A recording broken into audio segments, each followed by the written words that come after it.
Hello everyone, welcome to a new blog. चलिए मैं आप लोग को बेंगलोर और कोडाईकनाल की सैर कराती हूँ। इस साल मैं राखी में भैया के पास बेंगलोर गई थी 3 साल बाद राखी का त्यौहार मनाने। तो ये मैं भैया के बालकनी से ये शूट कर रही हूँ। सोसाइटी बहुत ही सुंदर है, एकदम ग्रीनरी चारों तरफ। और मेरी भाभी भी पेड़ पौधे की बहुत शौकीन है, तो उन्होंने भी बहुत सारे प्लांट्स लगाए हुए हैं। हमें रात को ही पहुंचना था, लेकिन हम पहुंचे सुबह, ट्रेन रीशेड्यूल हो गई। उसके बाद हमने राखी का त्यौहार मनाया। 3 साल बाद मौका मिला था पेंडेमिक में, तो हम बाय पोस्ट ही भेज रहे थे। मैंने भैया को राखी बांधी। पहले भैया नासिक में थे, तो वहीं से आ जाया करते थे राखी और भाई दूज में। लेकिन अभी रिटायरमेंट के बाद भैया अपने बेटे के पास बेंगलोर चले गए हैं। मेरे बाद अभी जो मेरी फ्रेंड कम भाभी है, वो भी मेरे हस्बैंड को राखी बांधती है। तो अब उसकी बारी, अब वो राखी बांध रही है। इसके बाद इस साल राखी का जो मुहूर्त था वो कुछ कम टाइम में ही था। राखी का मुहूर्त जो तो उस टाइम में राखी बांधना था।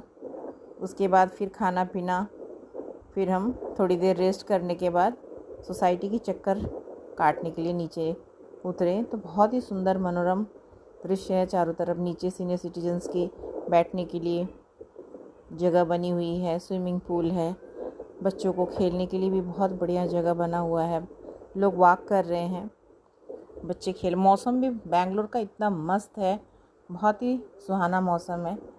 हल्की हल्की बीच बीच में बूंदाबांदी भी हो रही है, थोड़ी ठंड भी है। हम लोग को सुबह सुबह अर्ली मॉर्निंग निकलना है, इसलिए जल्दी सोना भी है। थोड़ा सा वॉक करने के बाद हम फिर ऊपर चले गए। चलिए अब आप लोग को सुबह मिलती हूँ। सुबह के 5:30 बजे हैं, 5:30 नहीं, 5:40, और हम लोग निकल रहे हैं कोडाईकनाल के लिए। बाय कार ही जा रहे हैं, 500 किलोमीटर हम लोग को जाना है, इसलिए हम सुबह सुबह निकले। ऐसे टारगेट था 4:30 बजे का, लेकिन तैयार होते होते लेट हो ही जाता है। तो अभी भी अंधेरा छाया हुआ है सोसाइटी में, सब लोग सो रहे हैं। और ये हम तीनों पीछे बैठे हैं और मेरे हस्बैंड आगे की सीट में ड्राइवर के साथ बैठे हैं। और ये पूरे रास्ते जो हरियाली, नारियल के पेड़, इतनी सुंदर जगह है। बेंगलोर पूरी ग्रीनरी से भरी हुई है। और कोडाईकनाल के रास्ते में तो इतने सुंदर सुंदर प्लेसेस हैं कि, लेकिन हम इतनी लेट हो गए। अगर हम रोकते हुए चलें तो काफ़ी लेट पहुंचेंगे, इसलिए हमने ड्राइवर को थोड़ा रेस्ट देना भी ज़रूरी था, इसलिए हम लोग को कहीं कहीं रुकना पड़ा। कहीं पे हम लोगों ने चाय पी, एक जगह रुक के हम लोगों ने नाश्ता किया। थोड़ा देर रेस्ट करने के बाद करीब 2 बजे हम लोग सिटी में एंटर करने लगे। अब दूर से दिख रहा है कि सिटी पास आ रही है। हम लोग सुबह 5:30 बजे निकल के करीब 2 बजे कोडाईकनाल पहुँचे। कोडाईकनाल एंट्री करने के रास्ते में ही एक बहुत ही सुंदर सा आपको झरना मिलेगा। उस झरने के पास हम लोग 5 मिनट रुक के थोड़ा सा फोटोग्राफी वगैरह किया। उसके बाद फिर हम अपना होटल पहुंच गए। होटल में पहुंचने के बाद हम होटल के पास ही एक रेस्टोरेंट में खाना खाए और फिर होटल में वापस आए। तब तक 5, 5:30 बजे वहाँ पे अंधेरा हो गया था और बहुत ठंड थी। तो हमने सोचा कि आज बस यहीं पे ख़त्म करते हैं। थक हार के फिर हम सो गए। नेक्स्ट डे हमको साइट सीइंग के लिए निकलना था। चलिए अगले दिन हम साइट सीइंग के लिए निकले। ये कोडाईकनाल ग्रीनरी तो भरा हुआ है ही ग्रीनरी से, बट खासकर कोडाईकनाल फेमस है अपनी लेक्स के लिए। यहाँ पे बहुत सारे आर्टिफिशियल लेक्स बने हुए हैं और ये लैंडस्केप देख के तो ऐसा लग रहा है जैसे किसी चित्रकार ने अपने पेंटिंग ब्रश से फुर्सत में बनाया हुआ है। इतनी सुंदर लग रहा है, मतलब विश्वास ही नहीं हो रहा है कि हम मतलब रियली कोई वो नेचुरल ब्यूटी देख रहे हैं। इतनी ग्रीनरी और इतनी सुंदर मौसम, समा बादलों से घिरा हुआ, सब जिधर नज़र जाए उधर ही हरा भरा दिख रहा है। और हम ये लेक के किनारे पहुंच गए हैं। ये कोडाईकनाल सिटी से 30 to 35 किलोमीटर दूर है और ये एक सिर्फ इकलौता नेचुरल लेक है। कोडाईकनाल जाएं आप और स्विमिंग या बोटिंग ना करें, ये हो ही नहीं सकता है। तो हम लोगों ने फिर देखा कि बोटिंग के लिए क्या कर सकते हैं, क्योंकि मेरी फ्रेंड की तबीयत तो ठीक नहीं थी और मेरे हस्बैंड और भैया दोनों पानी से, उनको फोबिया है, वो डरते हैं।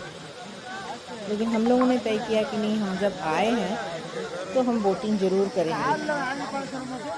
बोटिंग तो ऐसे भी बहुत किया हुआ है, लेकिन इस बोटिंग का अलग ही मज़ा है।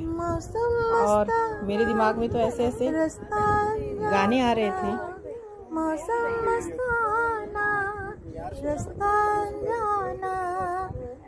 आप भी मेरे गानों का मज़ा लीजिए। ये यहाँ पे जो बोट है, आपने पुरानी फिल्म में देखी होगी राजकुमार, उसमें साधना डांस करती है, ऐसे राउंड वाले बोट है। बहुत ही मज़ा आ रहा था ऐसे मौसम में बोटिंग करते हुए, साथ में गाना। जाने कब किस मोड़ पे बन जाए। हमें बोटिंग में इतना मज़ा आ रहा था, ये गोल वाले बोट देख के मुझे तो बस वही साधना के गाने याद आ रहे थे, राजकुमार वाले। बाकी बोट में बाकी जो लोग बैठे थे या जो बोट वाला तमिल में बात कर रहा था, वो तो कुछ हमको समझ में आ नहीं रहा था, लेकिन मेरे मन में तो सिर्फ वही गाना आ रहा था। आजा आए बहार दिल है बेकरारो मेरे राजकुमार, तेरे बिन रहा न जाए, आजा। और इतना मज़ा आ रहा था कि हम लोग फिर से लग रहा था कि बचपन में चले गए हैं। हम भूल गए थे अपनी एज को। और भैया और मेरे हस्बैंड तो, उनको शौक़ नहीं था, लेकिन वो हमें देख के ही खुश हो रहे थे और हमारी वीडियोग्राफी कर रहे थे, और दोनों खुश हो रहे थे हमें बोटिंग करते हुए देख के। लेकिन कोडाईकनाल जाके अगर आपने बोटिंग नहीं की और कच्ची क्यारियाँ नहीं खाई तो आपने क्या किया? कुछ नहीं किया। वहाँ की जो क्यारियाँ होती है मस्त होती है, वो बिल्कुल खट्टी नहीं होती है। और मेरे हस्बैंड की पोस्टिंग तो काफ़ी दिन तमिलनाडु में रही है, तमिलनाडु आंध्रा में।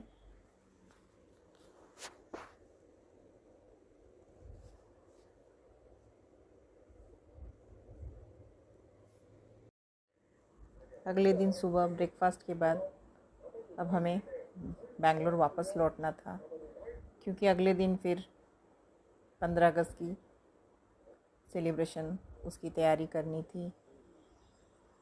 इतनी सुंदर जगह छोड़ के वापस जाने का दिल तो नहीं कर रहा था, लेकिन जाना तो था ही। ये 2-3 दिन कैसे निकल गए पता ही नहीं लगा।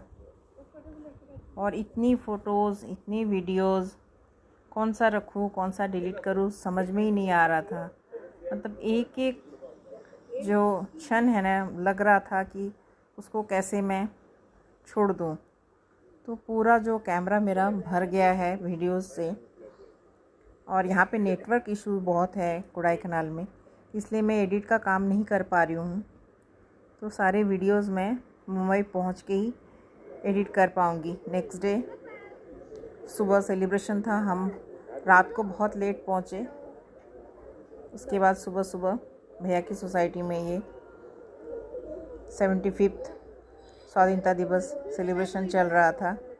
इस बार मोदी जी ने जो अभियान चलाया, ऐतिहासिक अभियान हर घर तिरंगा, ऐसा मनोरम दृश्य शायद ही हमने कभी देखा होगा। तो ये हमने भी अपने घर की बैल्कनी में ये लगाया हुआ था, तिरंगा लहरा रहा है। सब जिधर देखिए उधर ही तिरंगा। मतलब इस बार का 15 अगस्त याद रखने वाला है। उसके बाद नेक्स्ट डे 16 अगस्त को हमको निकलना था मुंबई के लिए। उस दिन भी सुबह सुबह 7 बजे हमारी फ़्लाइट थी। हम 6 बजे करीब एयरपोर्ट पहुंच गए और ये हम एयरबस से अब अपनी फ़्लाइट की ओर जा रहे हैं। तो सुबह सुबह का मौसम, चारों ओर फॉग है, हल्की फुल्की बूंदाबांदी भी हो रही है और ये हम फ़्लाइट के अंदर जा रहे हैं। यहाँ से 1 घंटे 20 मिनट की उड़ान है जो पलक झपकते ही पहुँच जाएंगे। उसके बाद मैं आप लोगों को मिलती हूँ मुंबई पहुँच के। उसके बाद एडिटिंग वगैरह करने के बाद मैं वीडियो आप लोगों को पोस्ट करूँगी। चलिए मिलती हूँ मुंबई में।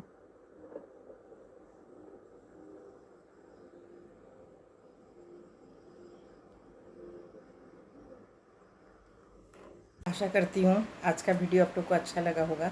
मेरे लिए बहुत मुश्किल था इतने सारे वीडियोज़ में से चुन के आप लोगों के लिए वीडियो बनाना, फिर भी मैंने कोशिश की है कि आप लोग को एक फुल टूर में दिखा सकूं। अगर ज़रा सा भी अच्छा लगा हो तो लाइक शेयर ज़रूर कीजिएगा। चैनल में नए हैं तो सब्सक्राइब कर दीजिएगा। मिलती हूँ फिर एक नए वीडियो के साथ, तब तक के लिए बाय बाय।